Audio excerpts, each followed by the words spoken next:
Fala galera que já é inscrita no Pautas e Táticas, ou você que vai se inscrever assim que o vídeo acabar. Vocês podem tentar imaginar como é que tá a minha ansiedade pensando nesse jogo do próximo sábado, pelo meu lado torcedor, que eu nunca escondi aqui, pelo contrário, sempre fiz questão de falar. Mas hoje, vamos fazer uma análise prévia do que esperar taticamente da grande final da Libertadores da América entre Atlético Mineiro de Gabriel Milito e o Botafogo de Arthur Jorge. Como os dois times atacam, como se defendem, quais são os pontos fortes, quais são os pontos fracos. Vamos falar sobre tudo isso aqui no vídeo de hoje, beleza? Começando pelo Galo do Gabriel Milito, que normalmente joga no 3-4-3. Everson no gol, Lianco Batalha e Júnior Alonso na zaga, Gustavo Scarpa aberto pela direita, Alan Franco e Fausto Vera como os meio-campistas centralizados, Guilherme Arana na esquerda e no ataque Hulk, Daverson e Paulinho. Lembrando que esse é o time que vem sendo titular nas últimas partidas da Libertadores, diferente do time que jogou as finais da Copa do Brasil, que não podia contar com Vera e Daverson. No primeiro jogo contra o Flamengo, por exemplo, jogaram Otávio no meio-campo e Rubens na ala esquerda, deslocando o Guilherme Arana para a posição de meia centralizado, mudando o sistema para o 3-5-2, com o Hulk e o Paulinho mais à frente. E no jogo da volta, o Arana permaneceu na ala esquerda e o Zaracho fez a função do meia de aproximação. O time da Liberta tem um meio-campista a menos e um atacante a mais, que é o Daverson. Tem sido um verdadeiro talismã para o Galo na competição. Marcou os 2 gols da classificação contra o Flu nas quartas e 2 dos 3 gols na vitória por 3-0 sobre o River Plate na primeira semifinal. Centroavante que é, ele joga mais avançado e acaba impondo que o Hulk e o Paulinho atuem ora pelos meios espaços, ora abrindo e trocando de posição com os alas. Lembrando que pela direita joga o Gustavo Scarpa, meia de origem, canhoto. Ele tem muito mais a tendência de centralizar as jogadas do que atacar a linha de fundo. E uma das principais jogadas do Galo é a finalização cruzada dele, ou mesmo o levantamento da intermediária, visando quem vem de trás no lado oposto. Na esquerda, o Arana pode atacar tanto o fundo quanto ajudar na aproximação por dentro. É um lateral que desenvolveu bastante essas diagonais quando trabalhou com o Sampaoli, até por conta dessa facilidade dele em atuar por dentro. Ele chegou a ser aproveitado como meia e também ajuda no afunilamento das jogadas do Atlético, variando de um time que joga com uma linha de 4 para um quadrado no meio. Porém, o Milito prefere centralizar um de cada vez para manter a amplitude do lado oposto. Quando precisa fazer jogadas de linha de fundo, normalmente é com a Arana na esquerda. Na recomposição defensiva, o trio de zaga bascula para o lado direito, fazendo com que o Lianco assuma funções de lateral na linha de 4. O Arana retorna para a primeira linha na esquerda, assim como o Paulinho, que recompõe na segunda. O Scarpa permanece na sua mesma posição e o Hulk é preservado ao lado do Daverson num 4-4-2 defensivo. O time não marca com linha de 5, embora o Scarpa possa fazer o papel de acompanhar a subida do lateral esquerdo adversário. Porém, sua função é a de meia aberto, e não de um ala, beleza? Já o Botafogo parte de um 4-4-2 base.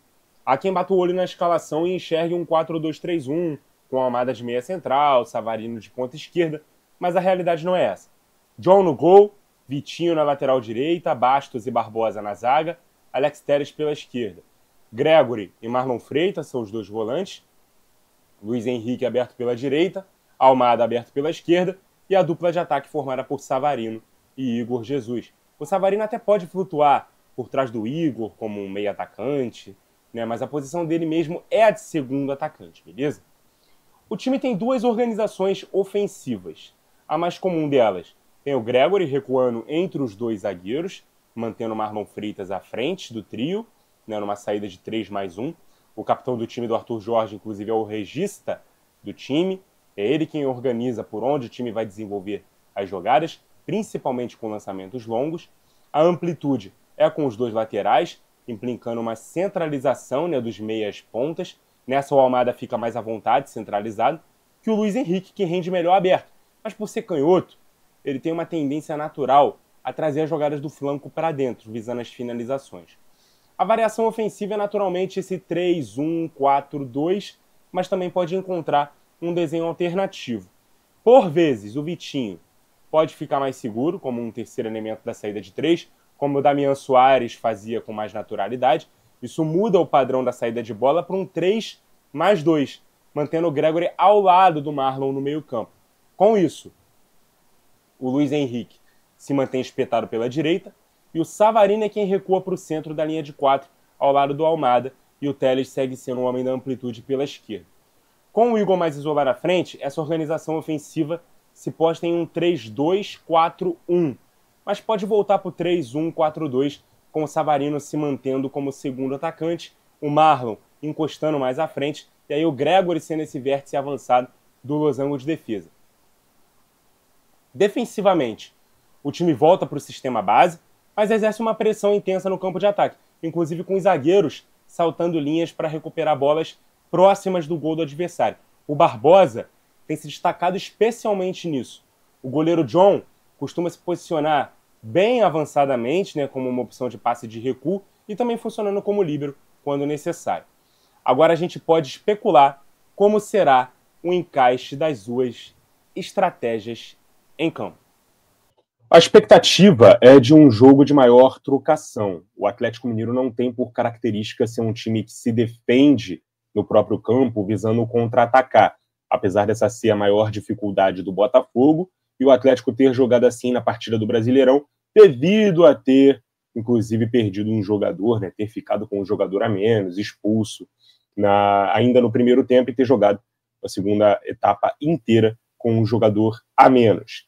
Imaginando que o Atlético irá tentar agredir o Botafogo, os espaços para as transições rápidas do time do Arthur Jorge vão surgir, e essa é a principal virtude do time carioca. O principal espaço a ser explorado são as costas do Guilherme Arana, essa região aqui, ó, o lado esquerdo de defesa do Atlético Mineiro.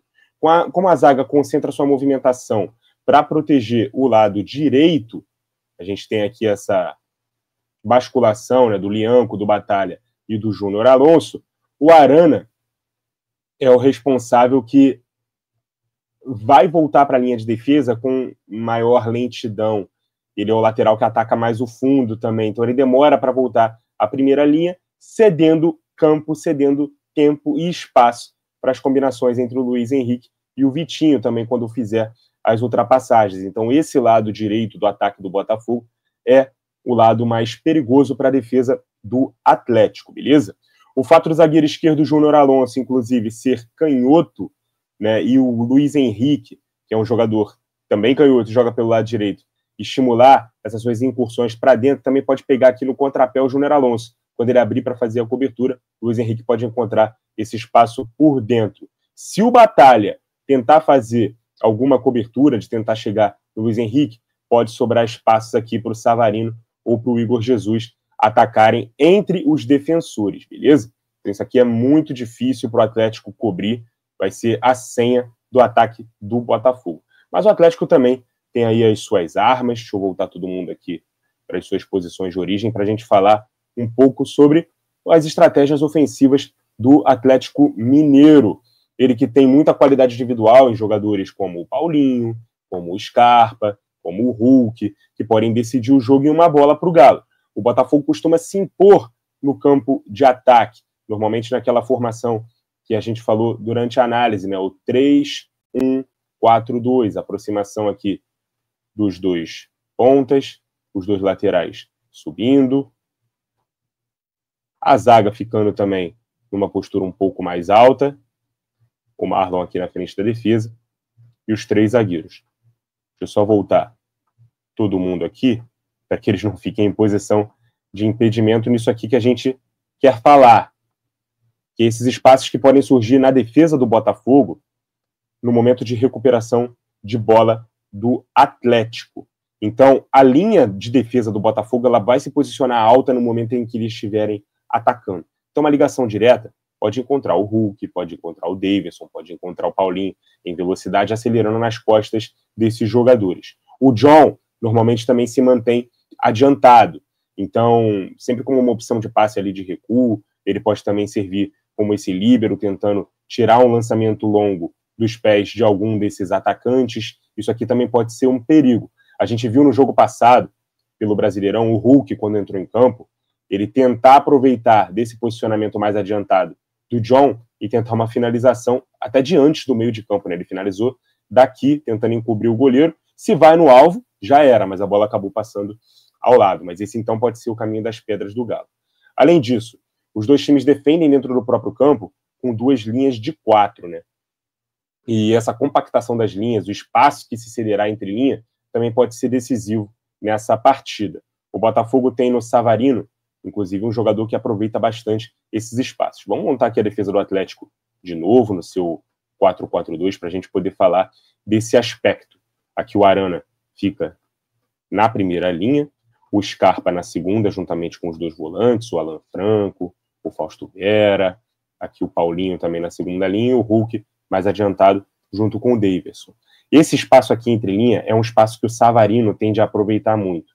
É um espaço que ele, como segundo atacante, vem buscar bastante bola para tentar aproveitar. Então, se essa segunda linha estiver descompactada da primeira do Atlético, o Savarino é um jogador que tende a aproveitar esses espaços. Ele busca bastante esses espaços, além, é claro, da aproximação do Luiz Henrique e do Almada, que em tese são os meias abertos do time, mas eles podem funcionar muito bem por esses espaços também, beleza? Então, o Botafogo ele pode até sobrecarregar essa entrelinha com 5 jogadores. O Savarino recuando ou ficando entre os defensores, e aqui esses 2 jogadores por dentro, juntamente com os 2 laterais, beleza? Então essa aqui é uma estratégia que o Botafogo pode usar e que normalmente usa contra os seus adversários que marcam em 2 linhas de 4. Já o Galo tem um meio-campo mais esvaziado, né? Precisando aproximar, inclusive, seus alas dessa região do campo. Agora eu vou montar a defesa do Botafogo para poder explicar essa parte aqui do ataque do Atlético Mineiro. Aqui as 2 linhas do Botafogo, com o Telles, com o Vitinho, com o Luiz Henrique à direita, com o Almada à esquerda, Igor Jesus e o Savarino mais adiantados. O trio de ataque do Atlético com Hulk, Daverson, Paulinho, aqui Fausto Vera, Alan Franco, os 3 zagueiros, né, Lianco, Batalha e Júnior Alonso, e aqui os alas, que tendem a centralizar, é disso que eu estou falando, para tentar ter alguma superioridade nos momentos de ataque, vai tentar sobrecarregar a última linha, aproximando esses jogadores aqui do meio e fazendo com que esses 3 atacantes também façam com que o Botafogo aproxime mais os seus laterais dos seus zagueiros. Então, uma vez que eles vão estar mais compactados, para tentar ter aqui uma vantagem numérica sobre esses 3 atacantes, eles vão acabar cedendo os lados do campo. Mas os laterais do Atlético, né, os alas do Atlético, eles tendem também a centralizar mais. Um de cada vez, é verdade. Normalmente é o Arana que fica mais aberto, o Scarpa vai buscar aqui essas entrelinhas, mas os 2 volantes do Botafogo, eles têm características de primeiro, os homens do meio de campo, então esse espaço que pode sobrar para o Scarpa pode ser atrás de 6 defensores, beleza? Então, pode não ser uma ideia tão boa assim, pode ficar meio manjado essa estratégia aqui de atacar com o Arana a linha de fundo pela esquerda, porque na direita não tem tanta essa aproximação, não tem tanto esse ataque à linha de fundo. Usa primordialmente o lado esquerdo, então isso aqui pode ser facilmente mais mapeado pelo Botafogo.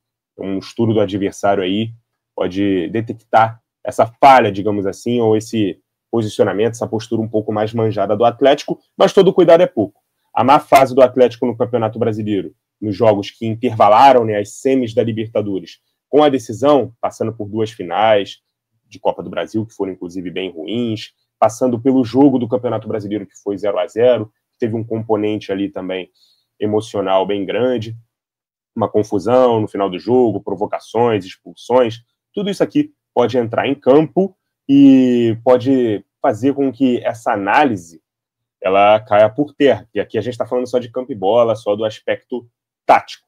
Mas essa análise é com base no que o time do Milito tem feito quando tem todo o elenco à disposição nos últimos jogos e de como o Botafogo normalmente joga. O Botafogo não costuma mudar a sua postura quando joga em casa e joga fora, beleza? É isso, galera. Essa foi a minha análise prévia da final da Liberta.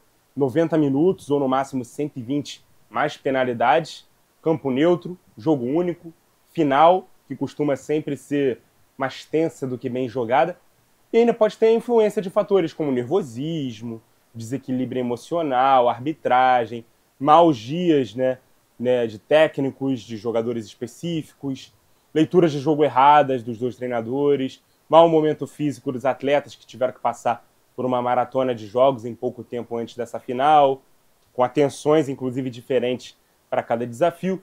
Tudo isso pode influenciar nas noções que temos de favorito e azarão para o jogo. Você já sabe qual vai ser a minha torcida, mas, sobretudo, que seja uma grande partida e que vença aquele que for o melhor em campo. Muito obrigado a você que acompanhou o vídeo até aqui. Continue ligado no Pautas e Táticas. E até a próxima!